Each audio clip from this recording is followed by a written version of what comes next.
نام پر خرچ کرنا۔ ایک دفعہ حاتم طائی سے کسی نے پوچھا اپنے سے بڑا سخی بھی دیکھا؟ کہنے لگا عرب کا ہر بدو مجھ سے بڑا سخی ہے، مجھے تو اللہ نے رزق دیا تو میری سخاوت مشہور ہو گئی۔ پھر ایک واقعہ سنا ہے کہ میں ایک سفر میں تھا تو ایک بدو کے یہاں مہمان ٹھہرا، تو عربوں میں سری کھانے کا بڑا رواج ہے، اور سری کا مغز خاص طور پہ بہت شوق سے کھاتے۔ تو اس نے جب وہ مغز نکال کے کھایا تو اس کے منہ سے نکلا کہ واہ بھائی واہ، یہ مغز بڑا پیارا پکا ہوا ہے۔ تو وہ بدو اٹھا اور سریاں کاٹ کاٹ کے لاتا رہا اور بنا کے کھلاتا رہا۔ صبح اٹھ کے دیکھا تو 100 بکریاں اس نے ذبح کر کے یعنی کاٹ کے ان کے صرف سری پکا کے مغز حاتم کو کھلایا تھا، اور بھی مہمان تھے۔ تو حاتم کہنے لگا کہ یہ تو نے یہ کیا کیا ہے؟ کہ تیرے پاس اور جائیداد ہے؟ کہ نہیں، بس یہی 100 بکری میری جائیداد تھی۔ تو کہنے لگا اب تیرا کیا بنے گا؟ کہ میرا جو بنے گا وہ اللہ جانتا ہے، لیکن مہمان کی خواہش کو پورا نہ کرنا تو بہت بڑی کنجوسی اور بخل ہے۔ تو حاتم کہنے لگا وہ مجھ سے بڑا سخی تھا، ساری جائیداد قربان کر دی۔ پھر حاتم نے 100 بکری کے بدلے میں اس کو 100 اونٹ دیے تحفے کے طور پر۔ تو اگر آپ اٹھا کر دیکھیں تو واقعات بھرے پڑے ہیں۔ انسان کی طبیعت میں بخل ہے، سخاوت لانی پڑتی ہے۔ عبید اللہ بن عباس، حضرت عباس کے بیٹوں میں ان کی سخاوت ضرب المثل ہے، بہت بڑے سخی تھے۔ ایک دفعہ ان سے کسی نے پوچھا اپنے سے بڑا سخی دیکھا؟ کہنے لگے ہاں دیکھا۔ ایک سفر میں تھا، بارش شروع ہو گئی، ایک بدو کا مہمان ٹھہرا، اس نے اونٹ ذبح کر دیا۔ میں بڑا حیران ہوا کہ بکری ذبح کر دیتا، 3 آدمی تھے وہ۔ تو اگلا دن بارش چلتی رہی تو اس نے دوسرا ذبح کر دیا۔ تو انہوں نے فرمایا بھائی ابھی تو کل کا اتنا گوشت پڑا ہے، یہ کیا کر رہے ہو؟ تو اس بدو نے کہا میں مہمانوں کو باسی چیز نہیں کھلاتا، ہمیشہ تازہ چیز کھلاتا ہوں۔ 7 دن بارش ہوتی رہی، اس نے 7 اونٹ ذبح کر دی، اور وہ ضائع نہیں ہوتے تھے، وہ اس گوشت کو سکھا لیتے تھے، صحرا میں وہ سکھا کر پھر وہ کھاتے رہتے تھے۔ تو 8ویں دن بارش ختم ہوئی تو وہ بدو نکلا ہوا تھا اپنے کسی کام کو یا اپنے جانور چرانے۔ تو انہوں نے ارشاد فرمایا اپنے نوکر سے تیرے پاس کتنے پیسے ہیں؟ کہا جی 300 دینار ہیں۔ 300 دینار میں 300 اونٹ آ جاتے تھے، اتنا بہت بڑا یہ سرمایہ تھا۔ 100 اونٹ تو کہیں بھی نہیں گئے۔ تو کہنے لگے جاؤ اس کی بیگم کو دے کے آؤ۔ تو اس کے دروازے پر گئے، اس کی بیگم کو دیا تو اس نے انکار کر دیا کہ ہم مہمانی کو فروخت نہیں کیا کرتے۔ تو اس نے آ کر بتایا جی تو واپس نہیں لے رہے۔ کہ اچھا ایسا کرو اس کے دروازے پر پھینک کے آ جاؤ۔ تو دروازے پر پھینک کے چل دیے۔ کچھ دور گئے تو پیچھے سے آواز سنی تو وہ بدو نعرے لگاتا ہوا آ رہا تھا، اور وہ تھیلی پکڑی ہوئی کہ میرے دوست یہ اپنی تھیلی واپس لو، میں نے آج تک اپنی مہمانی کو بیچا نہیں، میری غیرت کے خلاف ہے مہمان سے کچھ لوں۔ انہوں نے فرمایا کہ میرے دوست تم نے ہماری ضیافت کی، ہم نے تمہارا اکرام کیا، یہ تمہاری ضیافت کا بدلہ نہیں۔ کہا نہیں یہ نہیں ہو سکتا۔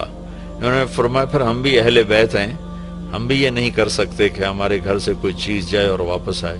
تو اس نے نیزہ اٹھا لیا، کہا یا یہ پیسے واپس لے یا یہی نیزہ تیرے سینے کے پار کر دوں۔ تو حضرت عبید اللہ کہنے لگے میں ڈر گیا، میں نے کہا یہ بدو واقعی پار کر دے گا۔ تو اس سے واپس لے کر آگے آیا، فرمایا مجھ سے بڑا سخی تھا۔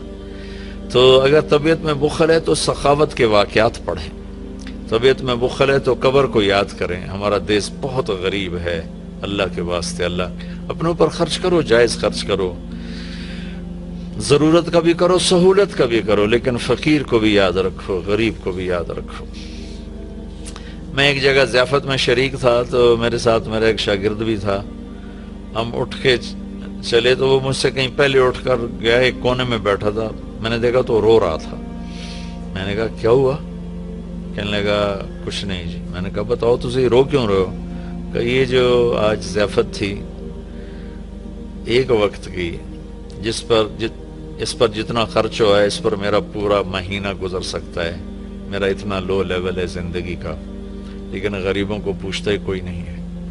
تو سخی بننا اللہ کو پسند ہے، اور بخیل اللہ کا دوست ہو نہیں سکتا، اور جب تک زکوٰۃ ادا نہیں کرے گا جنت میں جا نہیں سکتا۔ فَتُقْوَى بِهَا جِبَاهُهُمْ وَجُنُوبُهُمْ وَظُهُورُهُمْ هَذَا مَا كَنَزْتُمْ لِأَنفُسِكُمْ زکوٰۃ نہیں ادا کی تو اللہ حفاظت فرمائے وہی مال پھر گرم کر کے جسم پہ لگایا جائے گا. تو عورتیں زکوٰۃ ادا نہیں کرتی، مرد نہیں کرتے. 100 میں 10% نمازی تو ہیں، لیکن 100 مالدار اکٹھے کروں تو ایک زکوٰۃ دینے والا نہیں ہے. کوئی 10,000 میں جا کر کوئی ایک آدھ ملتا ہے. اللہ کے واسطے اپنی اس کی عادت ڈالیں. اللہ تعالیٰ کو حضرت ہاشم کا واقعہ سناتا ہوں، بہت مزیدار واقعہ ہے. سفر میں جا رہے تھے تو صحرا کا سفر تھا. ایک جگہ پہنچے تو خیمے کے سامنے ایک خاتون بیٹھی تھی. تو اس سے فرمانے لگے بہن میں مسافر ہوں، کچھ کھانے کو مل جائے گا؟ تو وہ کہنے لگی میں نے کوئی ہوٹل کھولا ہوا ہے جو میں تیرے لیے روٹی پکاؤں، چلو اپنا راستہ لو. وہ فرمانے لگے تھک گیا تھا میں وہیں بیٹھ گیا. تھوڑی دیر گزری تو اس کا خامد آ گیا. اس نے مجھے سلام کیا، کہا میرے دوست کون ہو؟ میں نے کہا مہمان، پردیسی، مسافر. کھانا کھایا؟ کہا نہیں جی کوئی نہیں کھایا. تو اس نے اپنی بیوی سے کہا اس کو کھانا کیوں نہیں کھلایا؟ تو وہ کوئی بڑی بدتمیز تھی. وہ خامد کو بھی پڑ گئی کہ میں کوئی ہوٹل کھولا ہوا ہے اور میں یہاں لوگوں کی روٹیاں پکاتی رہوں. تو اس نے کہا تو نے مجھے ہمیشہ ہی مہمانوں کے سامنے رسوا کیا ہے. پھر کہا میرے دوست مجھے معاف کر دینا.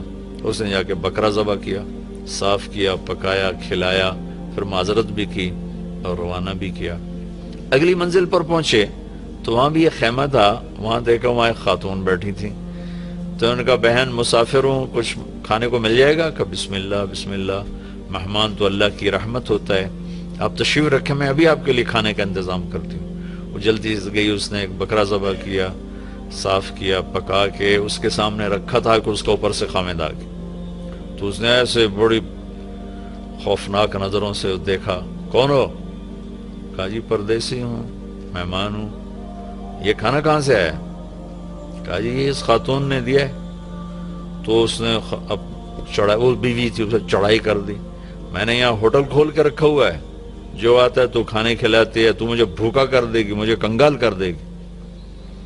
تو ہاشم رحمت اللہ علیہ ہنس پڑے. تو وہ بدو کہنے لگا ہنسے کیوں ہو؟ کہنے لگا وہ پچھلی پڑاؤ پر نا اس کا الٹ دیکھا تھا. کیا دیکھا تھا؟ کہاں وہاں عورت دیکھی تھی تیرے جیسی اور مرد دیکھا تھا اس عورت جیسا. وہاں مرد سخی تھا، عورت کنجوس تھی. یہاں عورت سخی ہے اور مرد کنجوس ہے. تو وہ کہنے لگا تمہیں خبر ہے وہ کون لوگ ہیں؟ کہا نہیں مجھے تو نہیں خبر. کہا وہ عورت میری بہن ہے اور یہ عورت اس کی بہن ہے. دونوں کی رگیں ایک جیسی ہیں، ایک سخاوت کے پھول ہیں، ایک بخل کے کانٹے ہیں. تو میرے بھائی بہنوں اپنے اوپر خرچ کرو، حلال کماؤ، حرام نہ کماؤ. جھوٹ، سٹا، چوری، جوا، رشوت، کھوٹ، ملاوٹ، بددیانتی، اللہ کی قسم کانٹوں کے سوا کچھ نہیں ملتا. آگے جائز خرچ کرو. اچھی سواری کوئی منع نہیں، اچھا لباس کوئی منع نہیں، اچھا گھر کوئی منع نہیں. بڑے بڑے گھر نہ بناؤ، یہ بہت بڑی نادانی اور حماقت ہے. ضرورت کے اچھے گھر بناؤ، مناسب بناؤ. غریبوں کو بھی یاد رکھو. خاص طور پر کم از کم جن پر زکوٰۃ فرض ہے وہ ضرور ادا کریں، اور جن پر فرض نہیں ہے ان کے لیے اللہ کی ترغیب ہے کہ تم اللہ کے نام پر دو، اللہ تمہیں دے گا. وَيُؤْثِرُونَ عَلَىٰ أَنفُسِهِمْ وَلَوْ كَانَ بِهِمْ خَصَاصَةٌ. ابو طلحہ رضی اللہ تعالیٰ عنہ مہمان کو لے کر آئے اور بیوی سے پوچھا کھانے کو کچھ ہے؟ کہ بس بچوں کی روٹی پڑی ہے. کہ ایسا کر انہیں سلا دے اور مہمان کے سامنے تو بھی بیٹھ جا، میں بھی، اور چراغ بجھا دیں گے اور تم منہ ہلاتی رہنا، میں بھی منہ ہلاتا رہوں گا، مہمان کھانا کھا جائے گا. بچوں کو بھوکا سلا دیا اور چراغ بجھا دیا اور تینوں کٹھے بیٹھ گئے. یہ دونوں میاں بیوی منہ ہلاتے رہے اور مہمان کھاتا رہا، چونکہ روٹی تھوڑی تھی. وہ پیٹ بھر کے کھا گیا. صبح جب مسجد میں آیا نماز پڑھنے تو قرآن پہلے آ چکا تھا. وَيُؤْثِرُونَ عَلَىٰ أَنفُسِهِمْ وَلَوْ كَانَ بِهِمْ خَصَاصَةٌ. اللہ کے کچھ محبوب بندے ایسے ہیں جو اوروں کو ترجیح دیتے ہیں حالانکہ خود بھوکے ہوتے ہیں. حضرت علی رضی اللہ تعالیٰ عنہ اور حضرت فاطمہ رضی اللہ تعالیٰ عنہما دونوں بچے بیمار ہو گئے تو اللہ کے نبی نے فرمایا کہ بیٹا کوئی منت مان لو. تو دونوں نے روزے کی منت مانی. تو گھر میں کچھ تھا نہیں تو شمعون یہودی سے کچھ اون لے کر آئے حضرت علی رضی اللہ تعالیٰ عنہ، اس کو حضرت فاطمہ رضی اللہ تعالیٰ عنہ نے صاف کیا، تو کچھ تھوڑے جو ملے اس کو پیس کر انہوں نے روٹیاں بنائیں اور افطاری کے لیے سامنے رکھا اور بیٹھے تھے کہ آواز آئی، مسکین ہوں اللہ کے نام پر کچھ دو۔ تو میاں بیوی نے دونوں کو دیکھا اور دونوں روٹیاں اٹھا کے اس فقیر کو دی تھی، اپنے لیے ایک نوالہ بھی نہیں بچایا۔ اگلے دن پھر روزہ رکھا اور شمون یہودی سے وہ اون لے کر آئے، صاف کیا، کھانے پر بیٹھے، آواز آئی، یتیم ہوں اللہ کے نام پر کچھ دو۔ تو دونوں روٹیاں اٹھا کر ان کو دے دیں، پانی پہ روزہ رکھا۔ اگلے دن پھر ایسا ہوا، پھر کھانے پر بیٹھے، پھر آواز آئی، قیدی ہوں اللہ کے نام پر کچھ دو۔ تو دونوں روٹیاں اٹھا کے ان کو دے دی۔ اور چوتھے دن بے حال ہو گئیں، تو اللہ کے نبی آئے تو گلے لگایا، رو پڑی، تو اللہ نے اسے قرآن اتارا، یطعمون الطعام علی حبہ مسکینا ویتیما واسیرا، کہ میرے کچھ بندے ایسے ہیں جو خود بھوکے ہوتے ہیں لیکن کھانا کھلاتے ہیں مسکینوں کو، یتیموں کو، قیدیوں کو۔ یقیناً یہ درجہ نہ ہم اس پہ آ سکتے ہیں، نہ یہ مطلوب ہے، لیکن اتنا ضرور ہے کہ ہم جب اپنی ضرورتیں پوری کریں، خواہشات پوری کریں، تو غریب کو یاد رکھیں، غریب کی دعا لیں۔ کتنے غریبوں کی بچیوں کے ہاتھ پیلے ہو جائیں گے جب مالدار بخیل ہوتے ہیں اور غریبوں پہ خرچ کرنا چھوڑ دیتے ہیں، تو غریبوں کی بیٹیاں نیلام ہو جاتی ہیں، عزتیں نیلام ہو جاتی ہیں، بچیاں نیلام ہو جاتی ہیں۔ میرا تو بازار حسن بھی جانا ہوتا ہے تبلیغ کے سلسلے میں، بھوک کی ستائی ہوئی بچیاں اپنی عزتیں بیچ رہی ہوتی ہیں۔ آپ یقین مانیں ان کی داستانیں سن سن میرا کلیجہ پھٹ گیا۔ نچانے والے اسی طرح سیٹھ صاحب بھی ہیں، شیخ صاحب بھی ہیں، سردار صاحب بھی ہیں، میاں صاحب بھی ہیں، ماہر صاحب بھی ہیں، چودھری صاحب بھی ہیں، افسر صاحب بھی ہیں۔ ناچنے والی طوائف بن گئی، رنڈی بن گئی، لیکن جس نے گھنگرو پہنا ہے وہ تو اسی طرح معزز بیٹھا ہوا ہے۔ جس نے کسی کی عزت کو لوٹا چند کوڑیوں کے پیچھے، اس کے کالر پر کوئی داغ نہیں ہے، لیکن انشاءاللہ ایک دن آنے والا ہے جب اللہ ظالم اور مظلوم کو اکٹھا کرے گا۔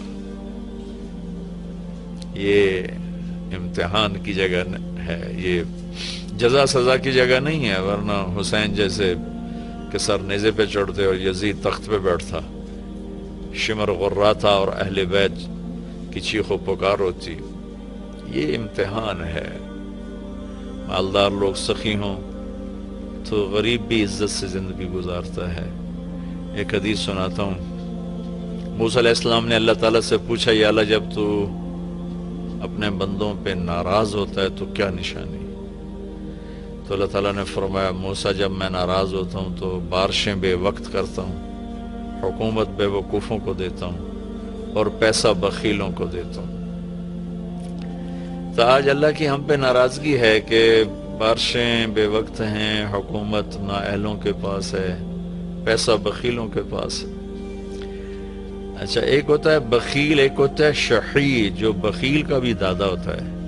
بخیل تو وہ ہے جو اوروں پہ خرچ نہ کرے لیکن اپنوں پر کرے، اپنے بچوں پر کرے۔ شحیح وہ ہوتا ہے جو کم بخت، نہ اپنوں پر خرچ کرے، نہ اوروں پہ کرے، نہ بچوں پہ کرے، نہ بیوی پہ کرے، صرف گن گن کے خوش ہوندہ رہے، لاکھ ہو گیا، کروڑ ہو گیا، ارب ہو گیا، خرب ہو گیا، چوتھے دن قبرے جا ڈٹھا، ہر شے ختم برباد ہو گئی۔ یہ شحیح ہے۔ تو پھر موسیٰ علیہ السلام نے پوچھا، یا اللہ جب تو راضی ہوتا ہے تو کیا نشانی ہے؟ تو اللہ تعالیٰ نے فرمایا، موسیٰ جب میں راضی ہوتا ہوں، امطر علیہم ابان زرعہم امنعہ ابان حصادہم، جب راضی ہوتا ہوں تو جب کھیتی کاش کرتے ہیں تو بارش دیتا ہوں پھلے پھولے، اور روک لیتا ہوں جب پک جاتی ہے تاکہ کاٹ کے گھر لے آئیں۔ وَأَجْعَلُ الْمُلْكَ فِي حُلَمَائِهِمْ، اور حکومت سمجھدار نیک لوگوں کو دیتا ہوں، وَالْمَالَ فِي سُمَحَائِهِمْ،